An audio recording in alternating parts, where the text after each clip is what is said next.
শুরু করছি মহান প্রভুর নামে, যিনি পরম করুণাময় অসীম দয়ালু।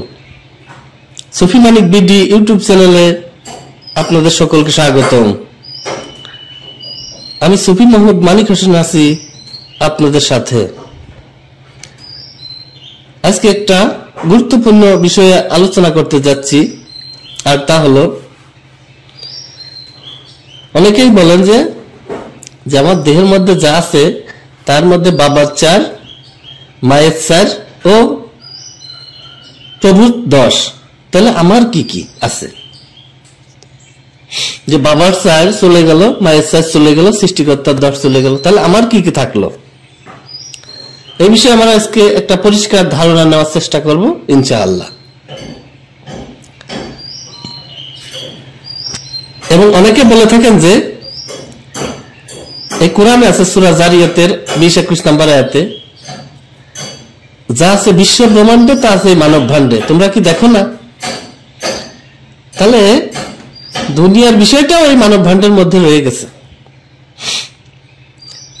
তো এই বিষয়টা আমরা পরিষ্কার ধারণা নেওয়ার চেষ্টা করব। এখন বাবার 4 হচ্ছে হাড়, রগ, মনি, মগজ। মায়ের 4 হচ্ছে গোস্ত, পশম, চামড়া, খুর। আর সৃষ্টিকর্তার হচ্ছে 10। আমি এক এক করে 18টা জিনিসের কথাই বলছি। হাড়, মজ্জা, মনি, গিলু, চুল, চামড়া, মাংস, শিরা, চক্ষু, কান, নাক, জিহ্বা, ত্বক, বাক, পানি, পাদ, পায়ু এবং উপস্থ। এই যে 18টা বিষয়টা বললাম, যে 18টা বাবা মা এবং সৃষ্টিকর্তার। তাহলে আমার কি থাকলো? এই 18 কথা দরবেশ লালন সাহেবজি বলেছেন যে 18 মোকামের মাঝে জ্বলছে একটা রূপের বাতি, এ বড় আজব কুদরতি। এই যে বলছেন যে 18টা মোকামে, যে 18টা বিষয়ের কথা বললাম, এর মধ্যে একটা রূপের বাতি জ্বলছে, এ বড় আজব কুদরতি। যে বুঝতে পারে সে বোঝে যে এটা বড় আজব কুদরতি। এরপরে আমাদের একটা গানে রয়েছে, প্রেম করে আছে আইব নবী, যার প্রেমে রহিমা বিবি গো, তারে 18 সাল ক্রীড়ায় খাইলো। এই যে 18 কথা, 18 সাল ক্রীড়ায় খাইলো, তবু রহিমা ছাড়লো না দরদি, প্রেমের মরা জলে ডবে না। এখানেও কিন্তু 18 বিষয়টা আসছে, সেই একই সেম 18। এই 18 সাল ক্রীড়ায় খাইলো, 18 বছর, ঠিক আছে, 18 মুকাম। আবার বড় পীর আব্দুল কাদের জিলানী রহমাতুল্লাহ মায়ের পেট থেকে 18 পারা মুখস্থ করে আসছিল। এই 18 কিন্তু এই 18ই। তো আশা করি আপনারা সাধক মহাজন 18 বিষয়টা আস্তে আস্তে বুঝতে পারছেন। এই 18 কিন্তু আমি মুখস্থ করে আসছি, কারণ আমার মধ্যে 18 আছে।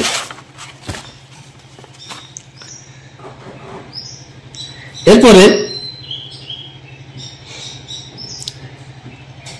তাহলে আমার কোনটা?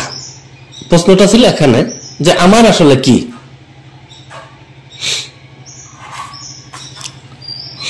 শিল্পী আব্দুল আলিমের সেই বিখ্যাত গানটার কথা আমরা জানি, পরের জায়গা পরের জমি, ঘর বানায় আমি রই, আমি তো এই ঘরের মালিক নই। কত সুন্দর করে সাধক এই গানটা লিখেছিলেন আর গেয়েছিলেন সেই বিখ্যাত শিল্পী আব্দুল আলিম, যাকে স্বর্ণ কণ্ঠের শিল্পী বলা হয়। পরের জায়গা পরের জমি, ঘর বানায়া আমি রই, আমি তো এই ঘরের মালিক নই।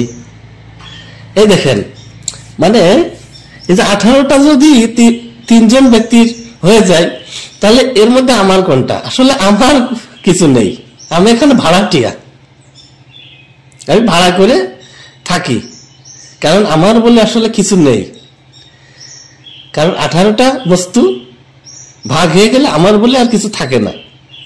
দেখেন আমি হচ্ছে ভাড়াটিয়া, আমার আসলে কিছুই নেই। এই জন্য তিনি সুন্দর করে গান ফুটিয়ে তুলেছেন, আমি তো এই ঘরের মালিক না। এই যে ঘরটা তৈরি হয়েছে, 18 যে এই ঘরের মালিক আমি নই। এই জন্য যারা সাধক তারা বুঝতে পারেন যে আসলে আমার বলে এখানে কিছু থাকে না, পৃথিবীতে আমার বলে আসলে কিছু থাকে না। এটা সেই মহাজনের, এটা আমার নয়। কারণ এই আমার অঙ্গ প্রত্যঙ্গ হাসরের মাঠে আমার বিরুদ্ধে সাক্ষী দিবে। আমার হাত বলবে আমার দিয়ে অন্যায় করা হয়েছে, মুখ বলবে আমার দিয়ে অন্যায় করা হয়েছে। তাহলে আমার বলে আসলে কিছু নেই এখানে। অনেকে বুঝতে পারে না, তাই অনেকে তো শুধু শরীয়তের ব্যাখ্যা বিশ্লেষণ করে, তরিকত বা ইলমে মারিফতের বিষয়টা উড়ায় দেয়। কিন্তু আল্লাহ তাআলা সূরা মায়েদার 48 নম্বর আয়াতে বলেছেন, লিকুল্লি জাআলনা মিনকুম শিরআতান ওয়া মিনহাজা, আমরা তোমাদের প্রত্যেকের জন্যই শাসনমূলক ও সাধনামূলক পথ প্রদান করেছি। দেখেন এখানে বলছে শাসনমূলক মানে শরীয়ত, আর সাধনামূলক পথ হচ্ছে তরিকত বা মারিফত যেটাই বলি। তাহলে দুইটা রাস্তার কথা আল্লাহ তাআলা সূরা মায়েদার 48 নম্বর আয়াতে বলছে। তাহলে শুধু শরীয়ত নিয়েই বসে থাকে, তরিকত হাকিকত মারিফত এই বিষয়টা যে কোরআনেও রয়ে গেছে এটাও বিশ্বাস করতে চায় না। আল্লাহ নিজেই বলছে আমরা তোমাদের জন্য প্রত্যেকের জন্যই শাসনমূলক ও সাধনামূলক পথ প্রদর্শন করেছি। সাধনামূলক যে পথ এটা মানতে চায় না, যে মারিফতের একটা বিষয় এখানে নিগুড় ভাবে বর্ণনা করেছেন এটা মানতে চায় না। জগৎ বিখ্যাত মাওলানা, পৃথিবীর এমন কোন মানুষ নেই যে তাকে অসম্মান করে, অশ্রদ্ধা করে, বিশেষ করে মুসলিম গোষ্ঠী। তিনি হচ্ছেন মাওলানা জালালউদ্দিন রুমি। তাকে সবাই সম্মান শ্রদ্ধা করেন। তিনি তার মসনবী শরীফের মধ্যে লিখেছেন, আগার খাই হাম নসিনি বা খুদা গো নাসিনাদ দর হুজুরে আউলিয়া। এই কথার অর্থ ফাঁসি ভাষায় তিনি এই মসনবী শরীফটা লিখেছেন।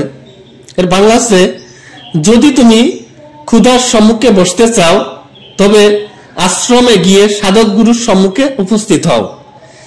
কি কথা সুন্দর করে বোঝাচ্ছে যে তুমি যদি আল্লাহর সামনে বসতে চাও তাহলে অলিয়া আউলিয়ার সামনে যেয়ে বসো। কারণ অলিয়া আউলিয়া হলে খুদার জাত, অলিয়া আউলিয়ার সামনে বসা হচ্ছে আল্লাহর সামনে বসা। এটা অনেকেই বুঝতে চায় না, কারণ এই যে শাসনমূলক বা শরীয়ত নিয়েই ব্যস্ত থাকে। এখানে সাধনামূলক পথ বা তরিকত বা ইলমে মারিফতের বিষয়টা এরা বুঝতে চায় না। এরা হলো নির্বোধ, মূর্খের দল। এরা যে কি ইবাদত বন্দেগী করছে দুনিয়ার বুকে এরাই জানে আর আল্লাহ জানে। এরা যে কত ভুলের মধ্যে রয়েছে এরা পরে বুঝতে পারবে। যখন পরকালে পশুর কাতারভুক্ত হয়ে উঠবে তখন বুঝতে পারবে যে আমার ইবাদত বন্দেগী ভুল ছিল। এরপরে মসনবী শরীফের মধ্যে আরেকটা বিষয় অত্যন্ত সুন্দরভাবে তুলে ধরেছেন। তিনি বলেছেন, এক জমানা সোহবতে বা আউলিয়া বেহতর আসাদ সালাতাত বেরিয়া। বলছে যে এক মুহূর্ত সাধক গুরু সাহচর্য লাভ 100 বছরের ত্রুটিহীন উপাসনা চেয়ে উত্তম। বলছে যে একজন অলির সামনে, বলছে এক মুহূর্ত একজন অলির সাহচর্য বা স্পর্শ লাভ করা 70 বছরের ত্রুটিহীন উপাসনা চেয়ে উত্তম। কি কথা বল! এই জন্যই তো শিষ্যরা অলির সংস্পর্শে আসতে চায়, কারণ গুরুর কামেল গুরু স্পর্শে আসলে খাঁটি সোনায় পরিণত হয়। এইসব মূত মানুষের কথা অনেকে বুঝতে চায় না, মানতে চায় না। তো আমাদের এই বিষয়টাই আমাকে নিজেকে চিনতে হলে বা আমি কি এটা জানতে হলে কামেল মুর্শিদ কামেল অলির দরবারে আসতে হয়, বসতে হয়, তার কথা শুনতে হয়, মানতে হয়। তাহলে নিজের যে কি আছে সেটা বোঝা যায়। আমাদের আজকের আলোচ্য বিষয় ছিল যে আসলে আমার কি, সেটা আগেই পরিষ্কার করে বলা হয়েছে। আমার বলে আসলে কিছু নেই। আমি হচ্ছে এই ঘরের ভাড়াটিয়া, এই ঘরের মালিক হচ্ছে অন্যজন, আমি ভাড়ায় থাকি। আমাকে এখান থেকে যখন তাড়িয়ে দেওয়া হবে আমি চলে যেতে বাধ্য, কারণ এর মালিকানা দাবিদার আমি নই। তো আশা করি যে আমার এই ভিডিওটা আজকে আপনাদের অনেক উপকারে আসবে বলে আশা করি, এবং আপনারা জিনিসগুলো শরীয়ত এবং তরিকত হাকিকত এই বিষয়টা বুঝতে পারবেন, বা অলিয়া উলিয়া সাজের কতটা গুরুত্বপূর্ণ মাওলানা জালালউদ্দিন রুমি তার 2টা পংক্তিতে অত্যন্ত সুন্দরভাবে ফুটিয়ে তুলেছেন, যেটা আমি বর্ণনা করেছি, যে এক মুহূর্তে কোন কামেল অলির সংস্পর্শে থাকা 17 বছরের ত্রুটিহীন ইবাদতের চেয়ে উত্তম। একজন যদি 100 বছর ইবাদত করে, আর একজন যদি একজন কামেল গুরুর বা মুর্শিদের বা আল্লাহ আউলিয়ার সংস্পর্শে থাকে, তার চেয়ে উত্তম হবে যে ব্যক্তি এক মুহূর্তে অলির সংস্পর্শে থাকলো, আর অন্যদিকে সে 100 বছর ইবাদত করছে, তার চেয়ে উত্তম হবে।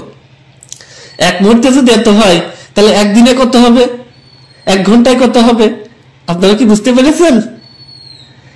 আবার বলছেন যে যদি তোমরা আল্লাহকে দেখতে চাও, তাহলে কামেল মুর্শিদের দরবারে যেয়ে তার সম্মুখে বসো। বলছে আল্লাহকে দেখতে হলে কামেল মুর্শিদের দরবারে যেয়ে তার সামনে বসো, তাহলে আল্লাহকে দেখতে পাবে। এর চেয়ে পরিষ্কার, এর চেয়ে ভালো করে বলা আর এই ভিডিওর মধ্যে সম্ভব না। তো আপনারা যদি আরো কিছু জানতে চান, আরো বাসনা আগ্রহ থাকে, আপনারা অবশ্যই কমেন্টসে জানাবেন, অথবা হোয়াটসঅ্যাপ নাম্বারে কল করবেন, আমি অ্যান্সার দেওয়ার চেষ্টা করবো ইনশাআল্লাহ। আজ আর নয়, আপনাদের সকলকে অসংখ্য অসংখ্য ধন্যবাদ।